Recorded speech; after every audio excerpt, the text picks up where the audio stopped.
Oh.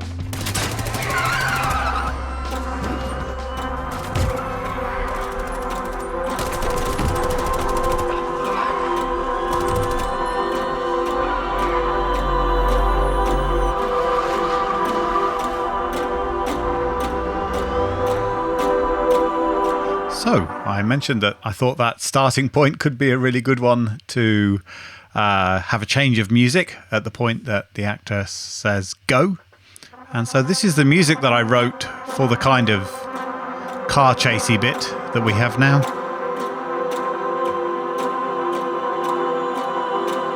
It's just a building chord.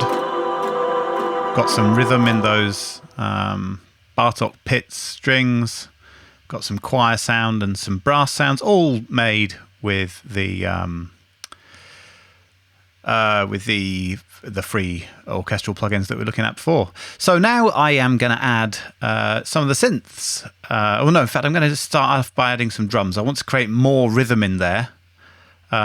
So I've gone into here and I've added Sitala, which is this drum machine. There's a link to it in Canvas to show you where you can download this, or just Google Sitala drum machine.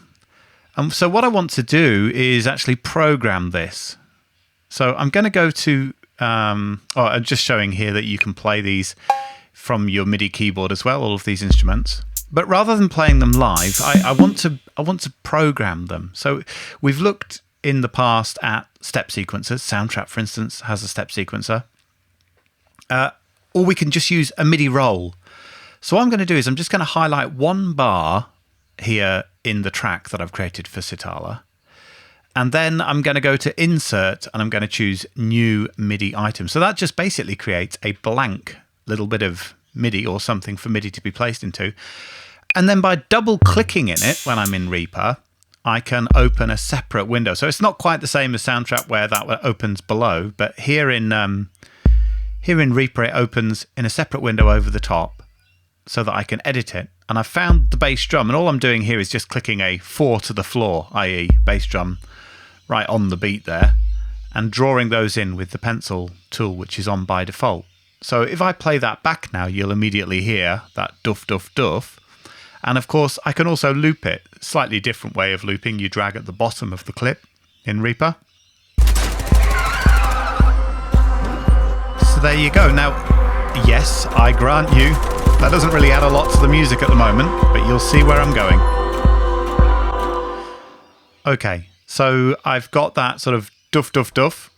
And I can actually tune that drum sound until that bass drum is sitting in key.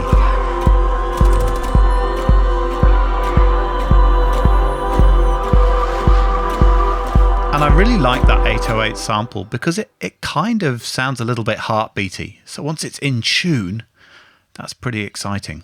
All right, so I've got those 4 to the floor. Now, at the moment, they're all at full volume as well, and they're not really mixing in very well. It doesn't really fit, does it? It's maybe adding something, but I don't know, it just doesn't really seem to blend. So let's just pull those back a little bit, volume-wise. And then I really want to create this kind of...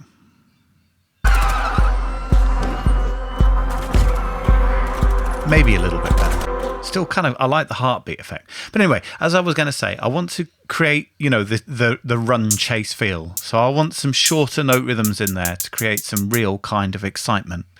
So what I'm going to do is I'm just going to put semiquavers in there just on this closed hi-hat sound. And in addition to that, what I want to do is just randomly choose velocities for each note myself. So these are the note velocities, as I was just showing you with the bass drum.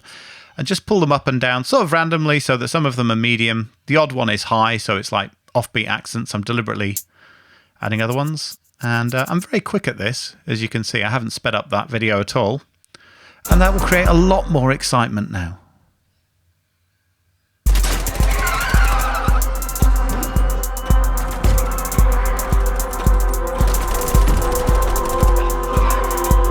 Now, just as I was showing before, I can also tune and change the sound of that hi-hat so that I can get the most out of that texture. I want it to sit inside the orchestra. I don't want it to dominate.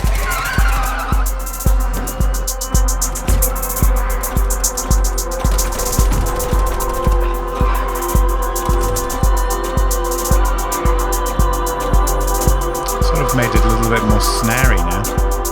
I'm just going to tune it.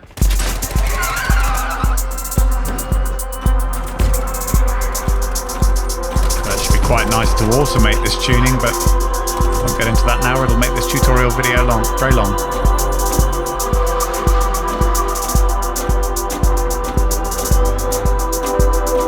Great.